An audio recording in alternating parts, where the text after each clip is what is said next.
ഓം ശ്രീ സായിറാം. എല്ലാവർക്കും നമസ്കാരം. അപരോക്ഷ അനുഭൂതി നമുക്ക് തുടർന്ന് നോക്കാം. ശ്രീഹരിം പരമാനന്ദം ഉപദേഷ്ടാരമീശ്വരം വ്യാപകം സർവലോകാനാം കാരണം തം നമാമ്യഹം. കഴിഞ്ഞ ദിവസം നമ്മള് 40-ാമത്തെ ശ്ലോകമാണ് നോക്കിയത്. ഏവം ദേഹദ്വയാദന്യഃ ആത്മാ പുരുഷഃ ഈശ്വരഃ സർവാത്മാ സർവരൂപശ്ച സർവാതീതോ അവ്യയഃ അഹം അവ്യയഃ. ഇങ്ങനെ കുറെ വിശേഷണങ്ങൾ പറഞ്ഞു. രണ്ട് ശരീരവും അല്ല, അതായത് സ്ഥൂല ശരീരവുമല്ല സൂക്ഷ്മ ശരീരവുമല്ല ഞാൻ എന്ന ആത്മാ.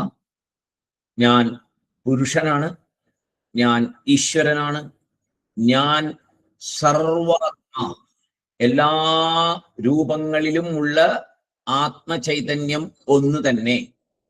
വേറെ വേറെ കാണപ്പെടുന്ന എല്ലാ ശരീരങ്ങളിലുമുള്ള ആത്മാ ഒന്ന് തന്നെ.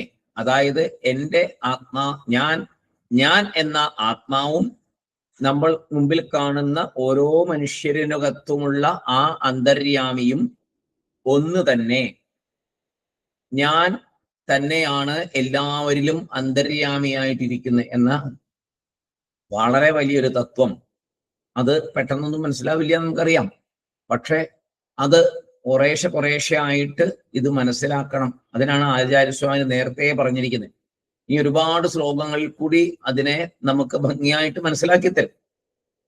ആദ്യം ഇത് ഒരു തുടക്കം വെച്ചിരിക്കുകയാണ്. എല്ലാ രൂപങ്ങൾ പലതാണ്, ആത്മാ ഒന്നു മാത്രം.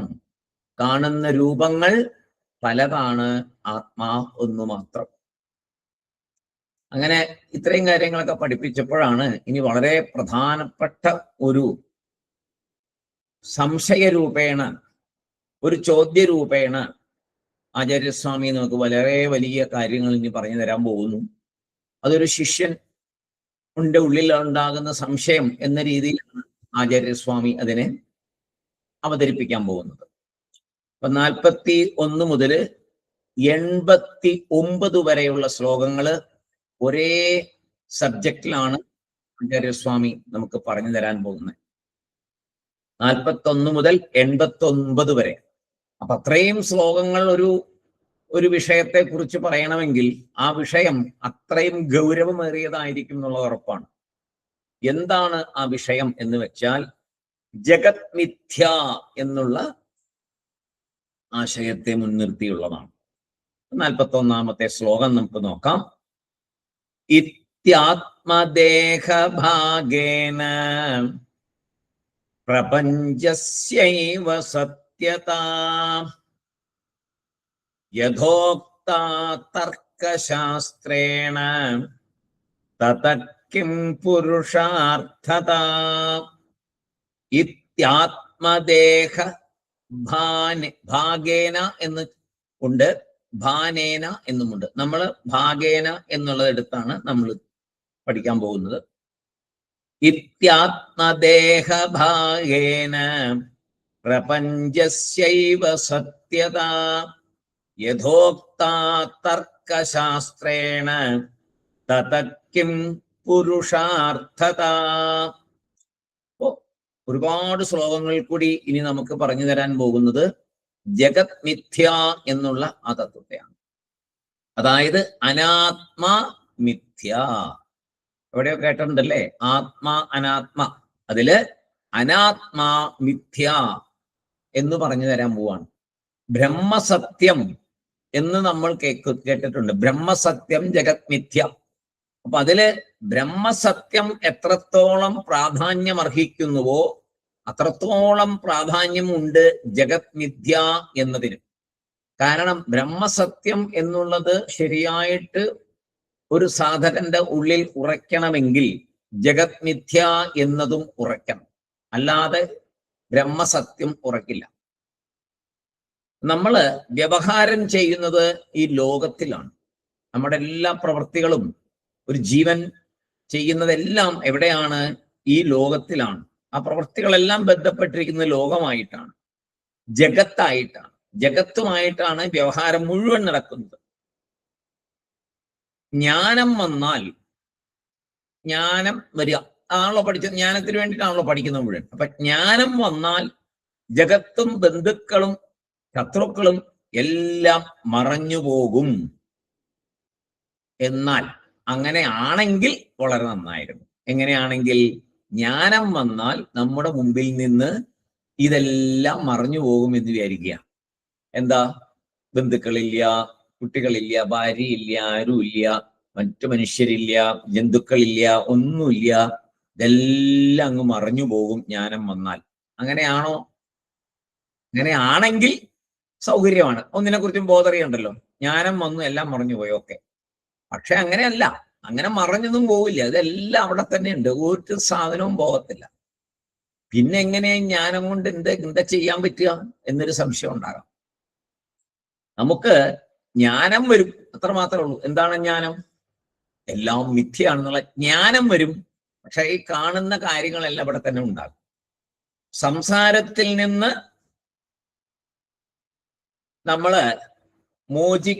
നമുക്ക് മോചനം കിട്ടുന്നില്ല. എന്താ കാരണം സംസാരത്തിൽ നിന്ന് മോചനം കിട്ടാത്തത്? അത് ജഗത് മിഥ്യ എന്ന് നമ്മൾ തിരിച്ചറിയാത്തത് കൊണ്ടാണ്. സംസാരത്തിൽ നിന്ന് മോചനം കിട്ടുന്നത് എപ്പോഴാണെന്ന് വെച്ച് കഴിഞ്ഞാൽ ജഗത് മിഥ്യ എന്ന ജ്ഞാനം വരുമ്പോഴാണ്. ജഗത് മിഥ്യ എന്ന ജ്ഞാനം മാത്രമേ നമ്മളെ സംസാരത്തിൽ നിന്ന് മോചിപ്പിക്കുകയുള്ളൂ. അപ്പൊ ബ്രഹ്മസത്യം അറിയണമെങ്കിൽ എന്തുണ്ടാവണം? ജഗത് മിഥ്യയെ നന്നായിട്ട് മനസ്സിലാക്കണം. ജഗത് മിഥ്യ എന്ന് മനസ്സിലായാലേ ബ്രഹ്മസത്യം മനസ്സിലാവും. അപ്പോ ശരിയായ ജ്ഞാനം എന്താണെന്ന് വെച്ച് കഴിഞ്ഞാൽ ഈ ജഗത് മിഥ്യ എന്ന് ഉറയ്ക്കുന്നതാണ്. ജഗത് മിഥ്യ എന്ന് ഉറയ്ക്കണം. എന്നാൽ ഇതൊക്കെ ഇവിടെ കാണും, ഇതൊന്നും മുന്നിൽ നിന്ന് മറഞ്ഞു പോകത്തില്ല. ഓരോന്നായിട്ട് ജ്ഞാനം വരുമ്പോ ഇതാ ആദ്യം ബന്ധുക്കൾ പോയി, ഇതാ വൃക്ഷങ്ങൾ പോയി, ഇതാ മരങ്ങൾ പോയി, അതാ പർവ്വതം പോയി, നദി പോയി, ആൾക്കാർ പോയി, എല്ലാം പോയി, ജീവികളെല്ലാം പോയി, ഒന്നുമില്ല, എല്ലാം ബ്ലാങ്കായി. അതൊന്നും അല്ല ജ്ഞാനം. അങ്ങനെയൊന്നും അല്ല. നമ്മളിവിടെ തന്നെ ഉണ്ടാവും, ഈ പ്രവൃത്തികളൊക്കെ നടക്കും, എല്ലാ കാര്യങ്ങളും നടക്കും. പക്ഷെ നമുക്ക് ജ്ഞാനം ഉണ്ടാവും. എന്താണ് ആ ജ്ഞാനം? ഇതെല്ലാം മിഥ്യയാണ് എന്ന ഉള്ളിന്റെ ഉള്ളിലുള്ള തിരിച്ചറിവ്. അതായത് നുണയെ നുണയായിട്ട് തന്നെ അറിയണം, ഇല്ലാത്തതിനെ ഇല്ലാത്തതാണ് എന്നറിയണം, അത് വെറും തോന്നലാണ് എന്നറിയണം. അല്ലെങ്കിൽ എന്താ കുഴപ്പം? അല്ലെങ്കിൽ വലിയ കുഴപ്പമാണ്. നുണയെ നുണയായിട്ട് അറിഞ്ഞില്ലെങ്കിൽ, ഇല്ലാത്തതിനെ ഇല്ലാത്തതായിട്ട് അറിഞ്ഞില്ലെങ്കിൽ കുഴപ്പം എന്താണെന്ന് വെച്ച് കഴിഞ്ഞാൽ അത് സത്യമാണ് എന്ന് വിചാരിക്കും. നമ്മൾ മുന്നിൽ കാണുന്ന ഒന്നിനെ അത് ഫേക്കാണ് എന്നറിഞ്ഞില്ലെങ്കിൽ അത് സത്യമാണെന്ന് വിചാരിക്കുമല്ലോ. മുമ്പിൽ കാണുന്ന ഒന്ന് മിഥ്യയല്ല എന്ന് വിചാരിച്ചാൽ എന്താണ്? സത്യമാണെന്ന് വിചാരിക്കും. സത്യമാണെന്ന് വിചാരിച്ചാൽ ഒരിക്കലും അതിൽ നിന്ന് രക്ഷപ്പെടാൻ പറ്റില്ല. അതാണ് പ്രോബ്ലം. അനാത്മ എന്ന് പറയുന്നുണ്ടല്ലോ, അതിന്റെ മിഥ്യത്വമാണ് പറഞ്ഞു തരാൻ പോകുന്നത്. അനാത്മ നമ്മൾ കേൾക്കുന്നുണ്ട്. ആത്മ അനാത്മ വിവേകം. അനാത്മാവിനെ എല്ലാം തിരിച്ചറിയണം. അനാത്മാവെല്ലാം നാശമുള്ളതാണ്, അതൊരിക്കലും സ്ഥിരമല്ല. ഇതൊക്കെയാണ് നമ്മൾ പഠിച്ചത്. ഇപ്പോ ആത്മാ അനാത്മ എന്ന് പഠിച്ചു. അപ്പോ ഇവിടെ വലിയൊരു സംശയം ഉണ്ടാകാം, നമുക്കൊക്കെ ഉണ്ട് പുള്ളില്. അതൊരു ശിഷ്യൻ ചോദിക്കുന്ന രൂപേണ ആചാര്യസ്വാമി ഇവിടെ പറഞ്ഞു തരികയാണ്. എന്താണ് ആ സംശയം? നമ്മളിങ്ങനെ ക്ലാസ് കേട്ട് സാധാരണക്കാരൻ ഒരാൾ ചോദിക്കുന്ന പോലെയാണ് ആചാര്യസ്വാമി ഇവിടെ പറയുന്നത്. ഇത്രയും ശ്ലോകങ്ങൾ, 40-40 ശ്ലോകങ്ങളായല്ലോ. ഇത്രയും ശ്ലോകങ്ങള് പഠിച്ചപ്പോ, അതിന്റെ വിചാരമൊക്കെ ചെയ്തപ്പോ ഇത്ര വിശേഷമായിട്ട് എന്താണ് ഇവിടെ പറഞ്ഞത്? നമ്മള് ആത്മാവിന്റെ മുമ്പിലുള്ള തടസ്സം, ആത്മാവിനെ അറിയാനുള്ള തടസ്സം എന്താണെന്നൊക്കെ അപരോക്ഷ അനുഭൂതിയിലൊക്കെ കയറി വന്നു. ഇപ്പൊ കാര്യങ്ങളൊക്കെ ഒട്ടനെ മനസ്സിലാവുമെന്നും പറഞ്ഞ് നമ്മൾ മുന്നോട്ട് വന്നു, ഭയങ്കര ആകാംക്ഷയോടെ ഇരുന്നു. അപ്പൊ 40 ശ്ലോകം വരെ ആയപ്പോ എന്താ മനസ്സിലായി?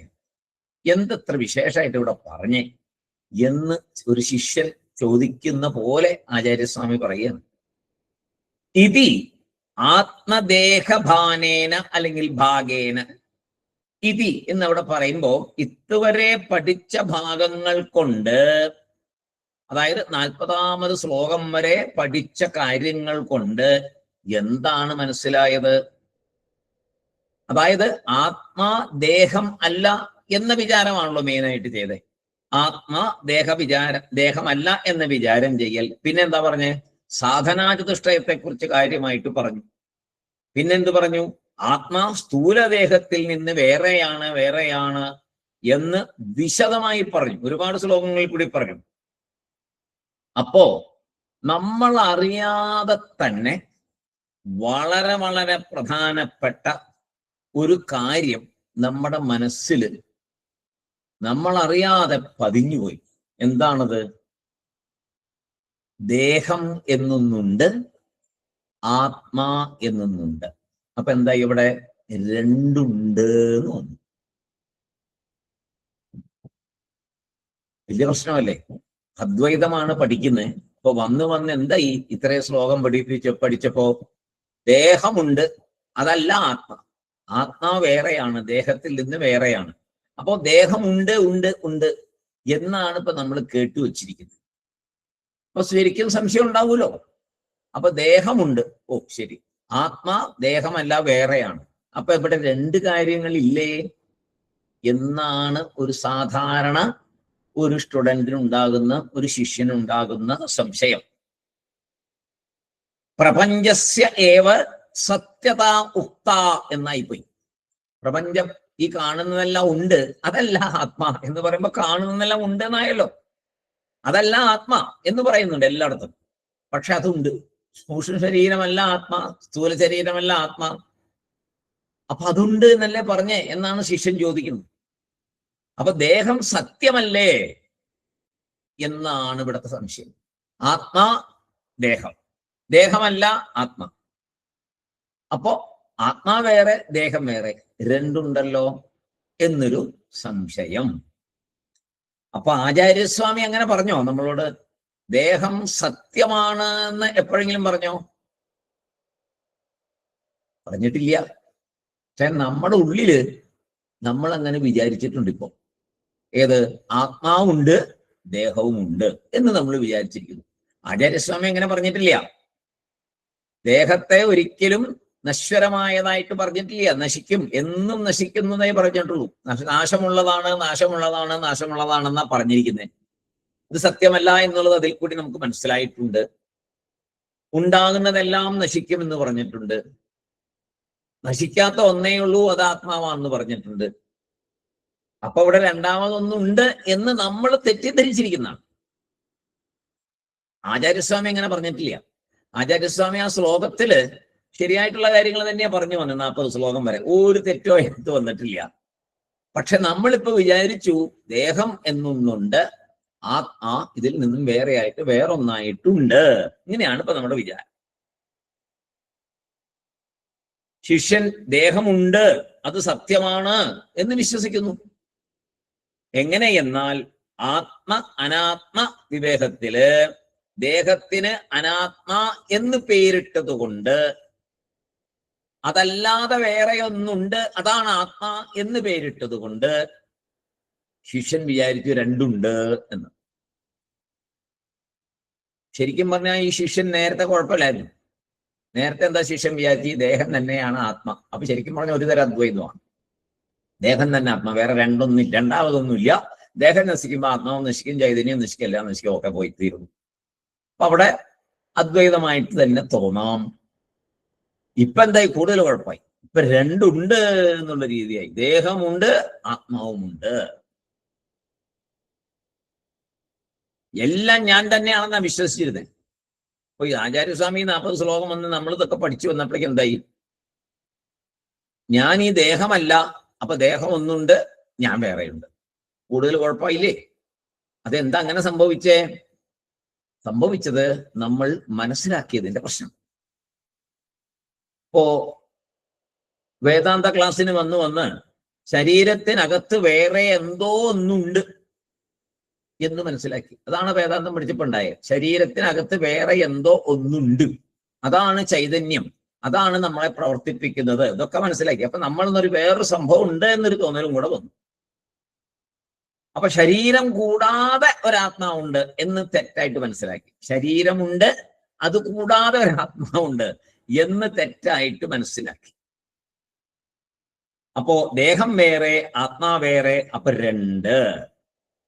അപ്പൊ ആത്മാ അനാത്മ എന്ന് പറഞ്ഞ് അതിനെ പിരിക്കാൻ അങ്ങനെയാണ് പറഞ്ഞ ആദ്യം. അപ്പോ രണ്ടുണ്ടായി. രണ്ട് സത്യം എന്ന് നമുക്ക് തോന്നി. പ്രപഞ്ചം സത്യം എന്ന് പറയപ്പെട്ടതായി നമുക്ക് തോന്നുന്നു. ആചാര്യസ്വാമി പറഞ്ഞിട്ടില്ല, നമുക്ക് അങ്ങനെ തോന്നുന്നു. ഇതൊക്കെ കേട്ടപ്പോ എന്താ വെച്ചാൽ നേരെ പ്രപഞ്ച സത്യം എന്ന് ആചാര്യസ്വാമി എങ്ങും പറഞ്ഞിട്ടില്ലല്ലോ. ആത്മാ സത്യം, ബ്രഹ്മസത്യം എന്ന് പറഞ്ഞ പോലെ ഏതെങ്കിലും ശ്ലോകത്തില് പ്രപഞ്ചം സത്യം എന്ന് പറഞ്ഞിട്ടുണ്ടോ? ഇല്ല. പിന്നെ നമുക്ക് എന്താ അങ്ങനെ തോന്നാൻ?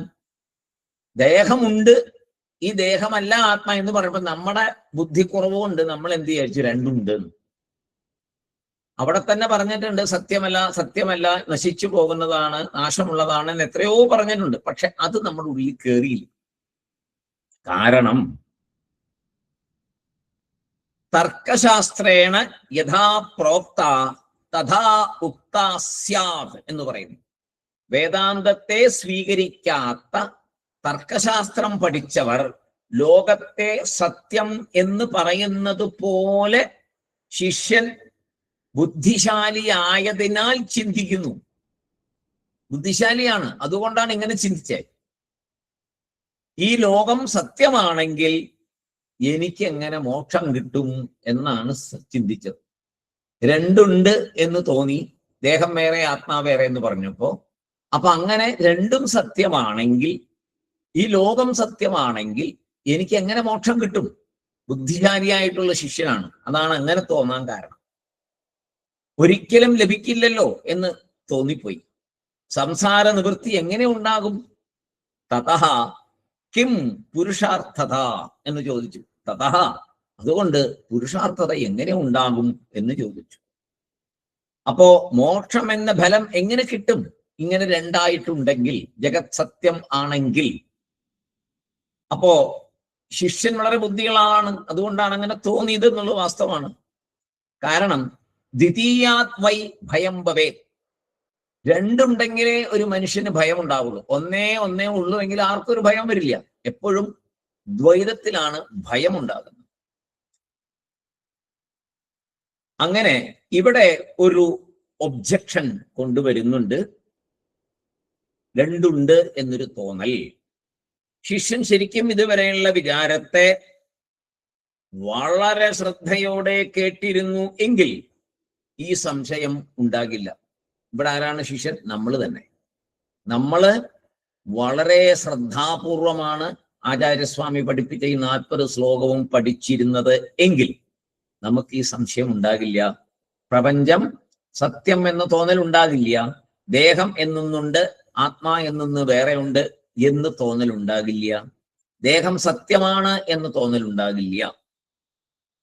ആത്മാ അനാത്മ വിവേകം പറയുമ്പോൾ അനാത്മാ മിഥ്യ എന്ന് എത്രയോ സൂചിപ്പിച്ചിട്ടുണ്ട്. പക്ഷേ നമ്മൾ ആ സൂചനകളെ ശ്രദ്ധിച്ചിട്ടില്ല. രണ്ടും സത്യമാണ്, ഒരു സത്യത്തെ പിരിച്ചെടുക്കണം എന്ന് പറഞ്ഞിട്ടില്ല. അവിടെ രണ്ടും സത്യമാണ്, ഒരു സത്യത്തെ പിരിച്ചെടുക്കണം എന്ന് ഒരു ശ്ലോകത്തിലും പറഞ്ഞിട്ടില്ല. ഇപ്പോ ഒരു പെട്ടിക്കകത്ത് ആഭരണം വെച്ചിരിക്കുന്നു. അപ്പൊ രണ്ട് വസ്തുക്കളാണ്, പെട്ടിയും ആഭരണവും. ആഭരണത്തെ പുറത്തെടുത്ത് ആ പെട്ടി കളയുക എന്നതുപോലെയല്ല ആത്മാവിനെ എടുത്ത് ദേഹത്തെ കളയൂ എന്ന് പറഞ്ഞിട്ടില്ല. അങ്ങനെ പറഞ്ഞാലല്ലേ രണ്ടുണ്ട് എന്ന് വരുള്ളൂ. സ്ഥൂല ശരീരത്തിനകത്ത് പോയി ആത്മാവിനെ എടുത്ത് ദേഹത്തെ കളയൂ എന്ന് പറഞ്ഞിട്ടില്ലല്ലോ ഇതുവരെ. അങ്ങനെ പറഞ്ഞിട്ടില്ല. ദേഹത്തിന്റെ മിഥ്യാത്വം പറഞ്ഞിട്ടുണ്ട്. കാരണം ഇത് പെർമനന്റ് അല്ല, ഇത് വളർന്നുകൊണ്ടേയിരിക്കുന്നു, വികാരത്തിനടിമയാണ്, മാറിക്കൊണ്ടേ ഇരിക്കുന്നു. ഇങ്ങനെ ഒത്തിരി കാര്യങ്ങൾ പറഞ്ഞു. അത് എന്തുകൊണ്ടാണ് ഇത് സൃഷ്ടിക്കപ്പെട്ടെ, ഏതെല്ലാം കൂടെ കൂടിയതാണ്, എന്തെല്ലാം അംഗങ്ങളാണ്, ഇതെല്ലാം പറഞ്ഞു. ആത്മാ ഇങ്ങനെയൊന്നും അല്ലെന്നും പറഞ്ഞു. അപ്പൊ ഇത് സത്യമാണെന്ന് തെറ്റിദ്ധരിക്കുന്നത് നമ്മളല്ലേ? ആചാര്യസ്വാമി പറഞ്ഞതല്ലോ. അല്ല, സത്യം എന്ന് ഒന്നിനെ പറഞ്ഞിട്ടുള്ളൂ, ആത്മാ എന്ന ആ ചൈതന്യത്തെ മാത്രം. അപ്പൊ നമ്മുടെ മനസ്സ് ഒരു സമയത്തില് ഒരു കാര്യത്തെ മുഖ്യമായിട്ട് എടുക്കും. മനുഷ്യന്റെ മനസ്സിന്റെ സ്വഭാവമാണ്. ഒരു സമയം ഒരു കാര്യത്തെയാണ് മനസ്സ് മുഖ്യമായിട്ട് സ്വീകരിക്കുക. അപ്പോ ആ മുഖ്യമായ ജ്ഞാനത്തെ സ്വീകരിക്കുന്ന സമയത്ത് നമ്മൾ മനസ്സിലാക്കണം, ഒരു ക്ലാസ്സിൽ നമ്മൾ കയറുക. അപ്പൊ നമ്മുടെ മനസ്സിൽ ഒരു സംശയമുണ്ട്. ആ സംശയത്തിന് എന്തെങ്കിലും ആൻസർ കിട്ടുമോ എന്നറിയാൻ വേണ്ടി ഒരു പ്രഭാഷണത്തിന് അവിടെ നടക്കുന്ന സ്ഥലത്ത് കയറിയിരുന്നു. എപ്പോ ഒരിക്കൽ ആ നമ്മുടെ മനസ്സിലുള്ള സംശയത്തിന് ആ ആചാര്യനിൽ നിന്ന് ഒരു മറുപടി കിട്ടിയോ, ആ സമയം, അതിനുശേഷം അല്ലെങ്കിൽ അതിനു മുമ്പും പറയുന്ന ഒരു കാര്യങ്ങളും നമ്മുടെ മനസ്സിൽ പ്രധാനമായിട്ട് കയറി കാണില്ല. നമ്മൾ ആഗ്രഹിക്കുന്ന ഒരു ചോദ്യത്തിന്റെ മറുപടി എപ്പോ വരുന്നുവോ അത് മാത്രമേ നമ്മുടെ ഉള്ളിൽ കയറൂ. ബാക്കിയൊക്കെ ഔട്ടറായിട്ടങ്ങ് പോകും, നമ്മുടെ ഉള്ളിൽ കയറില്ല. ഉറപ്പാണ്. നമുക്ക് ആവശ്യമുള്ള ആ പ്രത്യേക കാര്യം മാത്രമേ നമ്മുടെ ഉള്ളിൽ വരുള്ളൂ. അത് വന്നാൽ പിന്നെ ഒട്ടും ബാക്കിയുള്ള ഒന്നും ശ്രദ്ധിക്കത്തില്ല, മറ്റൊന്നും നമ്മുടെ ശ്രദ്ധയിൽപ്പെടില്ല. അത് സാധാരണക്കാരന്റെ അവസ്ഥയാണ്, സാധാരണ ഒരു മനുഷ്യന്റെ. പക്ഷെ ഒരു സാധകൻ അങ്ങനെയാകരുത്. സാധകൻ എല്ലാം ശ്രദ്ധിക്കണം. ഓരോ കാര്യങ്ങളിൽ നിന്നും ഒരുപാട് അറിവ് നേടാൻ കാണും ഒരു സാധകന്. അപ്പൊ സാധാരണ ലോജിക്കാണ് ഒരു സെന്റൻസിൽ 2 പ്രധാന കാര്യങ്ങൾ വെക്കരുത് എന്നുള്ളത്. കാര്യം വെച്ചു കഴിഞ്ഞാൽ മനസ്സിലാക്കത്തില്ല, ഒരെണ്ണം മനസ്സിലാക്കത്തില്ല, ഒരെണ്ണം വേസ്റ്റായി. അഥവാ അങ്ങനെ കമ്മ്യൂണിക്കേറ്റ് ചെയ്താലോ, ഒരേ വാക്യത്തിൽ 2 പ്രധാന കാര്യങ്ങൾ ചെയ്താൽ അവിടെ വാക്യഭേദം എന്ന ദോഷമുണ്ടാകും എന്ന് പറയപ്പെടും. നേരത്തെ ആചാര്യസ്വാമികള് ദേഹത്തിന്റെ, സ്ഥൂല ശരീരത്തിന്റെ മിഥ്യാത്വം പറഞ്ഞെങ്കിലും ആത്മാ ശരീരത്തിൽ നിന്നും ദേഹത്തിൽ നിന്നും ഭിന്നമാണ് എന്നതിനാണ് മുഖ്യത്വം കൊടുത്തത്. അപ്പോ ആ ഭിന്നമാണ്, അത് വേറെ ഉണ്ട് എന്നുള്ളതിന് ആ മുഖ്യത്വത്തെ മാത്രമാണ് നമ്മൾ സ്വീകരിച്ചത്. ദേഹം നശിച്ചു പോകുന്നതാണ്, സത്യമല്ല എന്നുള്ള കാര്യങ്ങൾ പറഞ്ഞെങ്കിലും നമ്മൾ അതിനെ ആ വിലയ്ക്ക് എടുത്തിട്ടില്ല. അതുകൊണ്ടാണ് 2 ഉണ്ട് എന്നൊരു സംശയം ഇപ്പൊ വരാൻ കാരണം. അപ്പോ ശിഷ്യൻ ആദ്യത്തെ മിഥ്യാത്വത്തെ വിസ്മരിച്ചു പോയി. നമ്മൾ ആദ്യത്തെ മിഥ്യാത്വത്തെ, ശരീരം മിഥ്യ എന്നുള്ളതിനെ നമ്മൾ വിസ്മരിച്ചു പോയി. ഇപ്പോൾ ഒരു കാര്യം നമുക്ക് മനസ്സിലായി, ആത്മാവുണ്ട് എന്ന്. അവിടേക്കേ നമ്മൾ ഇപ്പൊ എത്തിയിട്ടുള്ളൂ. ആത്മാവുണ്ട് എന്ന് മനസ്സിലായി. പക്ഷേ ദേഹം സത്യം എന്നും കൂടെ നമ്മുടെ ഉള്ളില് ഇപ്പൊ അങ്ങനെ ഉണ്ട്. 2 രീതിയിൽ ആചാര്യരെ ആ തെറ്റിദ്ധാരണയെ മാറ്റാൻ പോകുന്നു. ഏത് തെറ്റിദ്ധാരണ? ആത്മാ എന്നൊന്നുണ്ട്, ശരീരം എന്നുണ്ട് എന്ന 2 ഉണ്ട് എന്ന ധാരണയെ മാറ്റാൻ പോകുന്നു. അതായത് ആത്മാ സത്യം എന്ന് എത്രയോ പറഞ്ഞു കഴിഞ്ഞു, അതിനെക്കുറിച്ച് നമുക്ക് സംശയമില്ല. പക്ഷെ നമ്മളിപ്പോ ദേഹവും സത്യം എന്ന് വിചാരിച്ചിരിക്കുന്നു.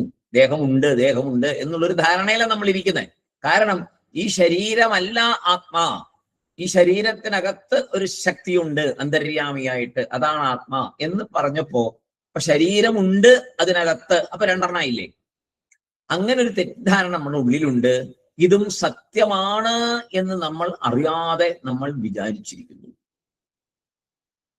അപ്പോ ആ തെറ്റിദ്ധാരണ ആചാര്യസ്വാമി മാറ്റിത്തരാൻ പോവാണ്. അതിനാണ് ഒരുപാട് ശ്ലോകങ്ങൾ, 41 മുതൽ 80 സംതിങ് വരെ ഉണ്ട്.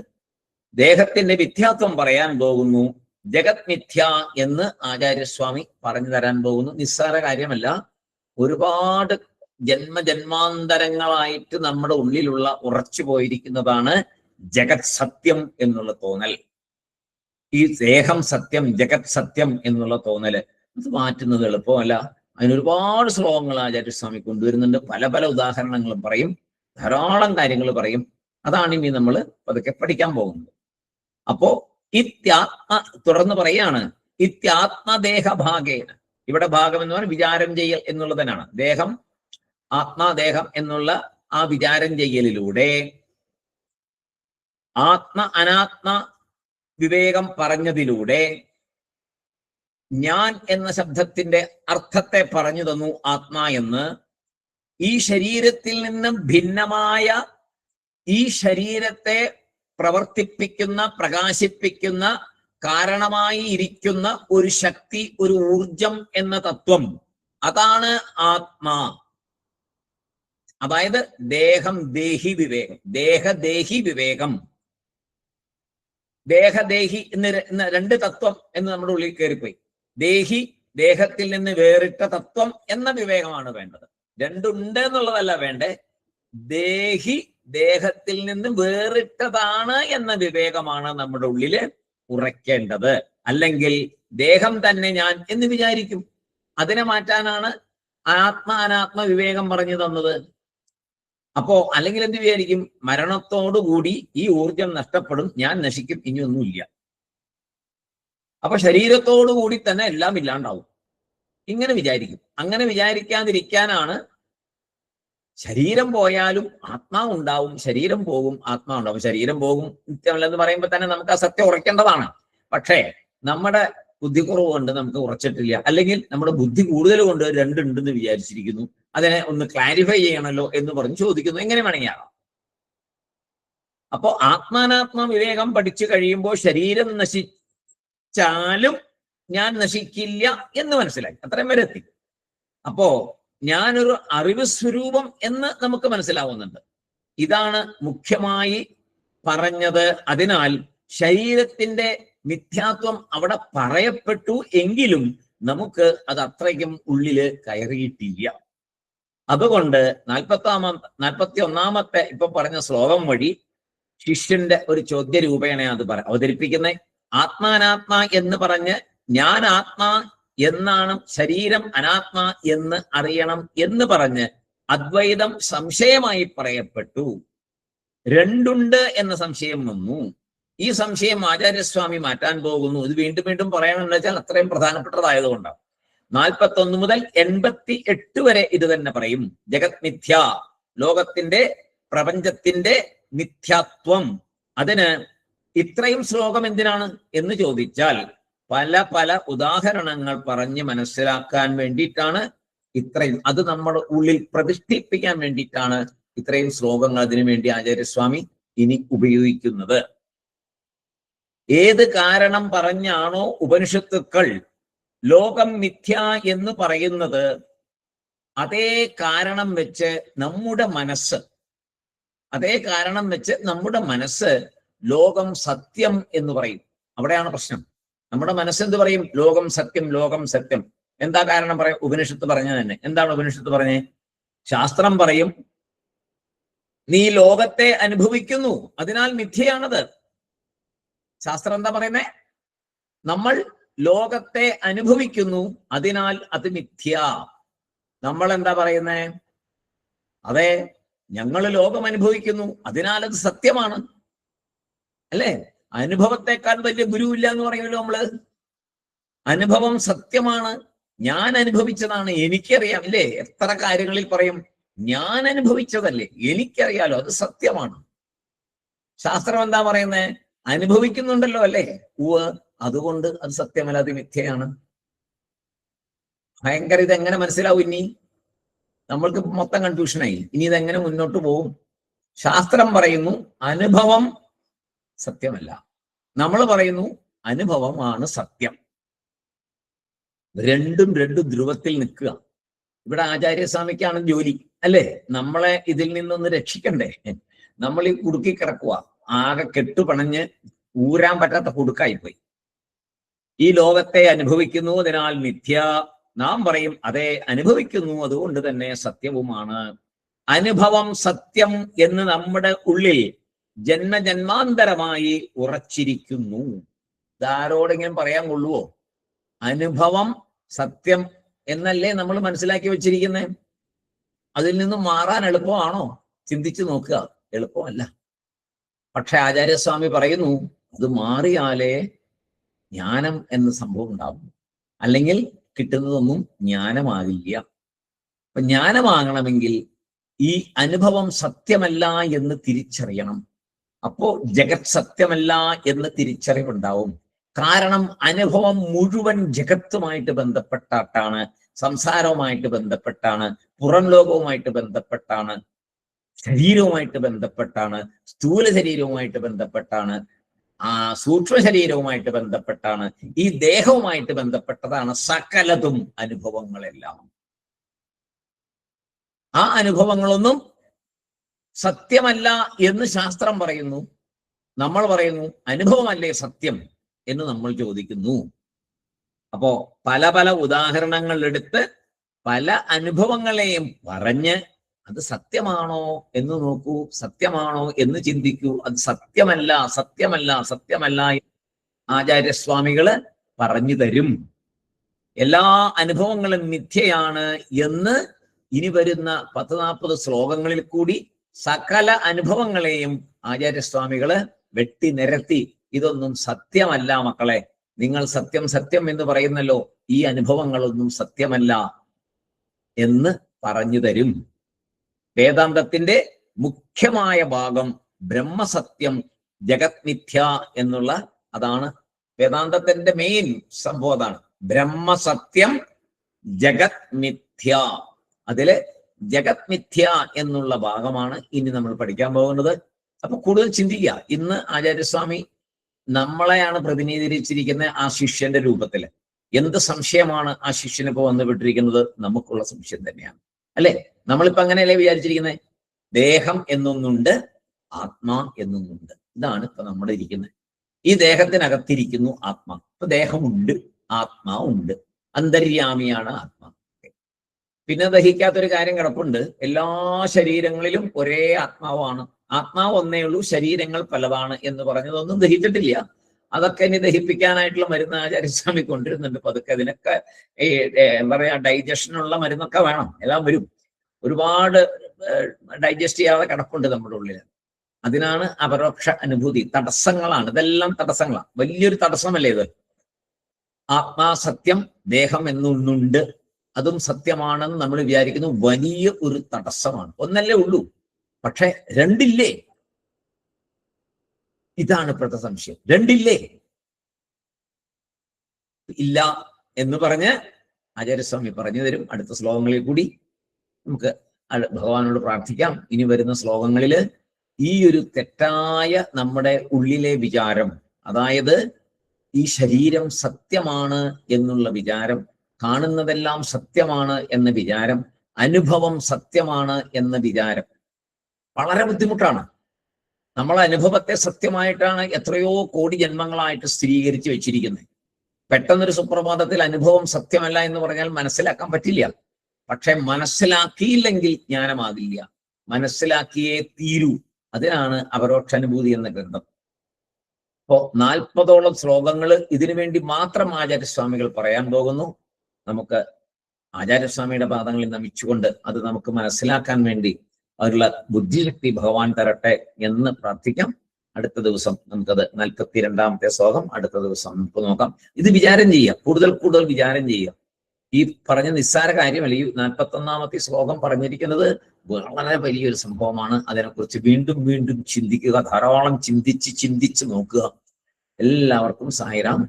ഓം പൂർണ്ണമദ പൂർണ്ണമിദം പൂർണ്ണാത് പൂർണ്ണമുദച്യത്തെ പൂർണ്ണസ്യ പൂർണ്ണമാദായ പൂർണ്ണമേവാവശിഷ്യത്തെ. ഓം ശാന്തി ശാന്തി ശാന്തി. ഹരി ഓം തത്സത്. ബ്രഹ്മാർപ്പണമസ്തു. എല്ലാവർക്കും സായിരാം. അടുത്ത ദിവസം കണ്ടിട്ടാണ്. Thank you sir.